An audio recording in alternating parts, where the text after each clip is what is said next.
Good morning, everybody. So today on this video, I'm going to show you our chickens and our chicken coop. This is their first day out in the run. And then I'm also going to show you kind of some stuff about our garden and how that's going. And yeah, I hope you enjoy the video.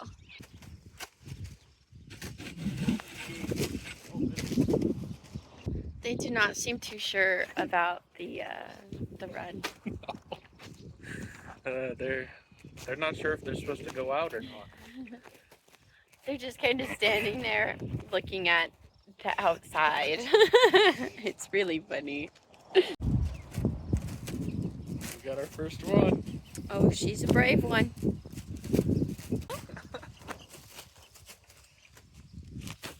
Alright, the chickens still have not come out of their coop all the way, so I was thinking we're going to take some of this flock party out and like lay it out around the coop, and maybe that will get them to come out and associate the run with something really good. So I'm going to go do that, and then I'll show you guys the results.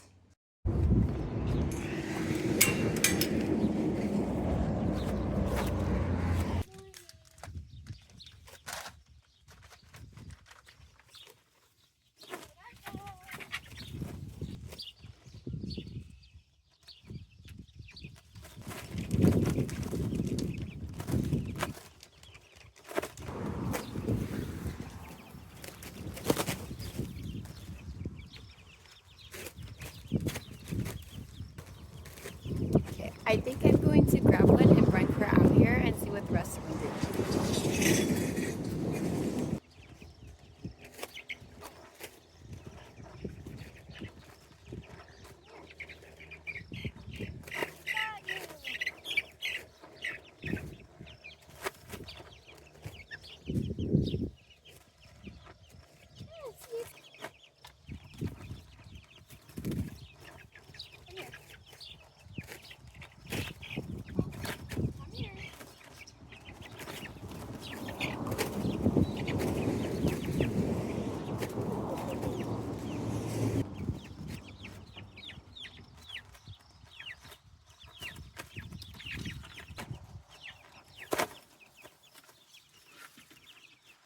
Sometimes they just need a little guidance. Please excuse the extremely annoying sound that our overhead tarp is making in the video. It's slightly windy today, so of course it's just gonna make lots of noise. Okay, so we've had our chickens for about 4 weeks now, and they are fully feathered out, or mostly fully feathered out. But it is getting up to be 90 to 100 degrees during the day and doesn't drop down below 60 at night. So we decided it would be a great time to move them out into the coop. Mostly because they're starting to outgrow the brooder, and there's just too many big bodies in such a little space. So we moved them out here to their coop. I thought I would just show you guys kind of like a little tour, a little house tour of the chicken coop.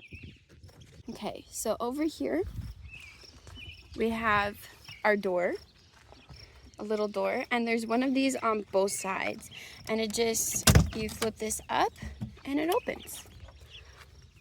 Good morning, ladies. And then there are roosting boxes in here.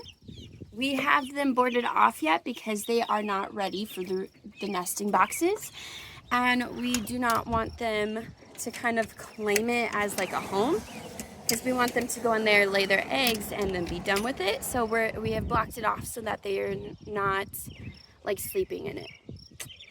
And then we have another little compartment down here, and I'm probably gonna scare the chickies, but this opens up to underneath of the roost. Hello, ladies. As you could see, we had our food under there. So easy access to the food if we need to do that, like if it snows or whatever. And then back here we have the openings to the roosting boxes. You pull it down, and you open it up, and there's your roosting boxes. Now, one thing I will point out is that my husband Alec put some lining on the doors which makes them a little bit more difficult to open. But we were noticing that we were getting a lot of water when it was raining inside of the coop, which is not desirable. So he put some window lining on there to kind of help prevent that. And in turn has made it a little more difficult to open and close. Okay, and then we have these boxes down here, which is just a little hinge. And yeah, we got our little storage down here for our food, which is actually really cool. It's really nice. On this side, it's the same as the other side. We got our little door over here, and then the under compartment door here. Our biggest difference is our little handle that open and closes the roost. As you can see the door sliding right there. And my chickies do not appreciate me doing that. Okay, now for our garden update. So Alec's garden has some wonderful things going on here.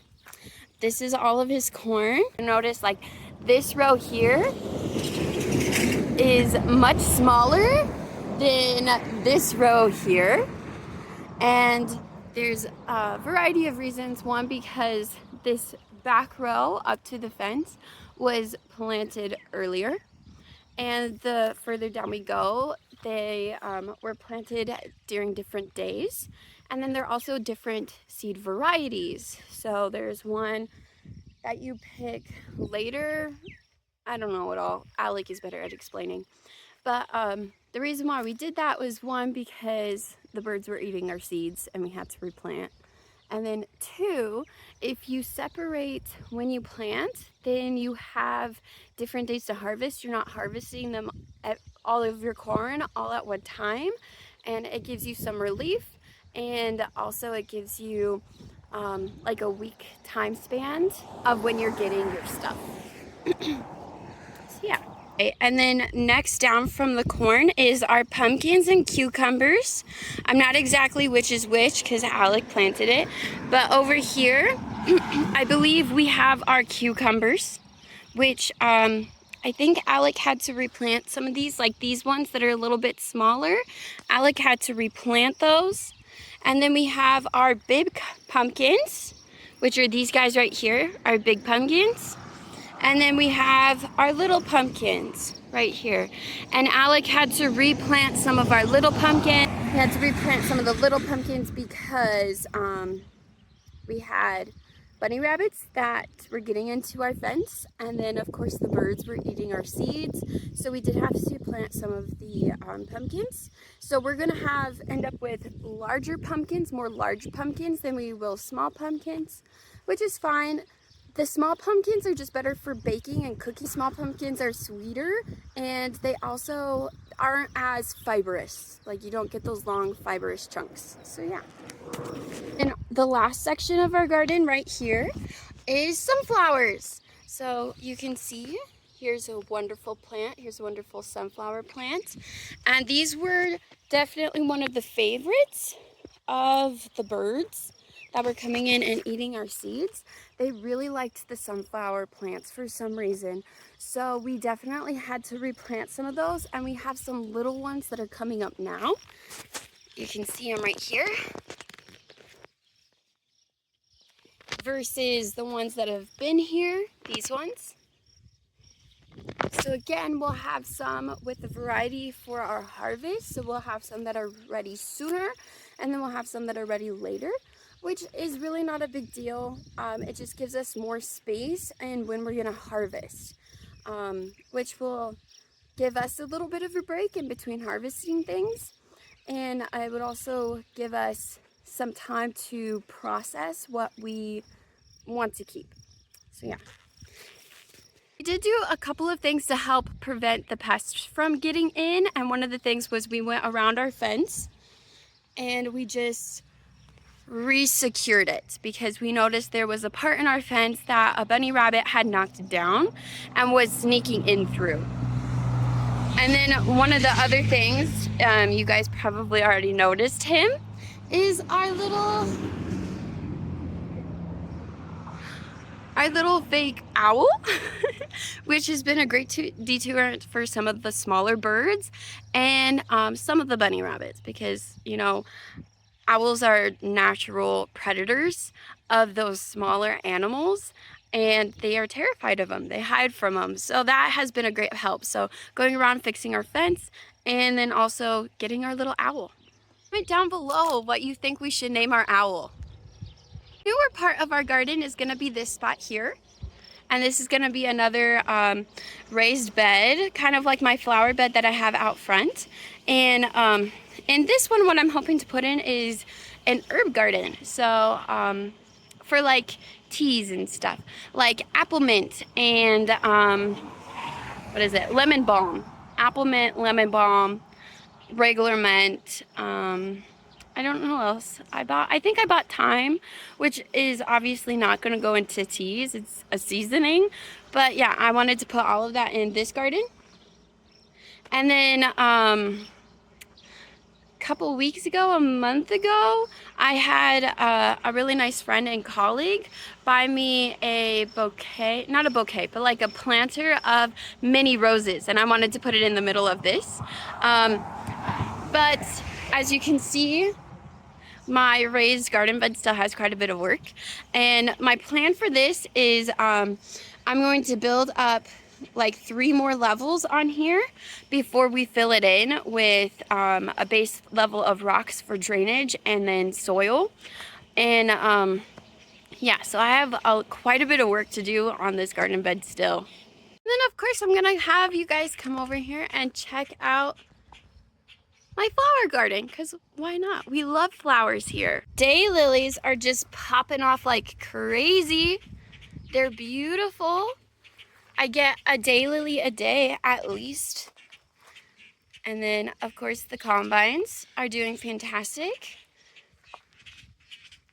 My irises are wonderful, bringing bright yellow to my garden. The roses are beautiful. They are doing amazing too.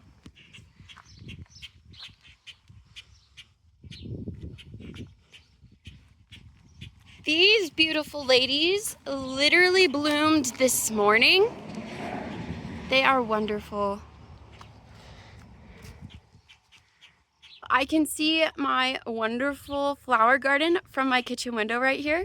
And this morning when I looked out, I saw my daylilies bloom, and it just brought so much joy to me. It was such a beautiful thing to see. Now on the back side of our house, I'm going to show you our tomato and pepper plants. If you guys have been following along, you know that this little guy has had a hard life. We had some kind of predator of some sort of our pepper plant pull it out and kill it. And she is honestly struggling a little bit. You can see like her poor little leaves. Notice with this pepper plant that she is a lot thirstier than the other plants, and we're not exactly sure why. I suspect it's because she actually gets more sunlight during the day than the rest of the plants do. Not exactly sure why, but yeah. We have this pepper plant, our tasty poblanos, and she's doing fantastic. She is bright green and healthy. And then we have our wonderful tomato plants, which are starting to put off flowers. I'm so excited. This one is just blooming. She is going nuts. The poor Mr. Kitty. Do you want to come outside?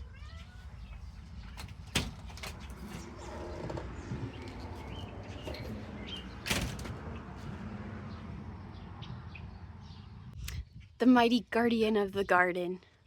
As you can see, we have a big scrap pile of just rocks and bricks and stuff. And these bricks are what we're gonna use for my flower bed, or my garden bed. I'm using an old trash bin to put my bricks in and carry them over to my garden. I do this at least twice for each layer. I had shoveled and laid down the first layer of brick a couple of days ago. Then it rained and the brick settled and it showed where any uneven spots were. And right now you're seeing me dig up a layer and redo it because when it settled, it became uneven. Now, what else I'm doing with my bricks is that with the bricks, I am making sure that this first one, here, let me see if I can find, this first one matches with the bottom underneath of it so that both the holes match up. And then I can get like a big stick or whatever and put it in there. And then they all are held up with that one big stick. And then they're also like mismatched just a little bit. So like here's the line for this here, and then this one's here, right? So the blocks are off just a little bit, and it makes it stronger so that again, if we get like a washout or something, it doesn't completely wash out all of my bricks and then my garden bed is kaput, but it makes it stronger so that that doesn't happen. Whew, it's getting hot out here. All right, so I'm gonna show you what I did. I re-leveled everything, and I didn't use a level or anything, so there's a good chance that it's not level, but I just made sure that all the rocks, all the bricks were flush, and that this brick up here that's going to be sitting on top sits flat along both pieces, and it does now on all four corners, and each piece sits flush against one another. And then the second thing that I did is that I just took I took the dirt and I rubbed it into the holes, because in Colorado we have a very interesting kind of soil. It, like today, seems very sandy, right? Like it's sand. But when the rain comes, the rain gets on it, it turns into like a clay. So I'm going to use that to my advantage, and I'm going to work with the soil instead of against it.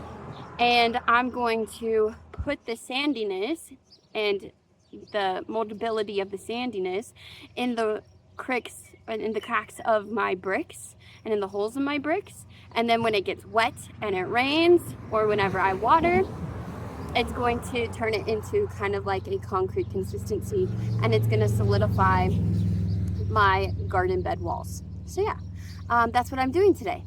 I need to go get more brick. It's so hot. It's so hot. I'll see you guys later. All right, I got my second row of bricks up, and it is getting hot out here. So I just put up my shovels, and I'm gonna go inside and shower and do some indoor housework. All nice and showered. And I got a play to go to tonight. One of our ladies at ladies group, she is an actress. Our whole ladies group is gonna go and support her. So super excited for that, and I want to look pretty. But anyways, I am getting ready to make some strawberry muffins. So there are strawberries on sale at my local King Supers, and I bought like 3 tubs of them. And I'm gonna turn them into muffins. And then I also got some whipping cream, and I'm turning it into butter and buttermilk right now. So yeah, super excited. It's a great day. This is my mom's yard, guys. Look how beautiful her garden is. Always does such an amazing job every year with her garden. The girls seem to be loving the tall grass this morning. I laid out some grit, and that's just like rocks that they eat because they don't have teeth, so they have to eat rocks to digest food.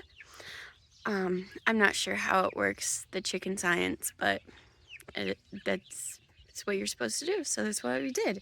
And then I also laid out some strawberry tops, and they have not quite discovered it yet because they're eating the kochia for some reason over the strawberries. I don't know why, but yeah.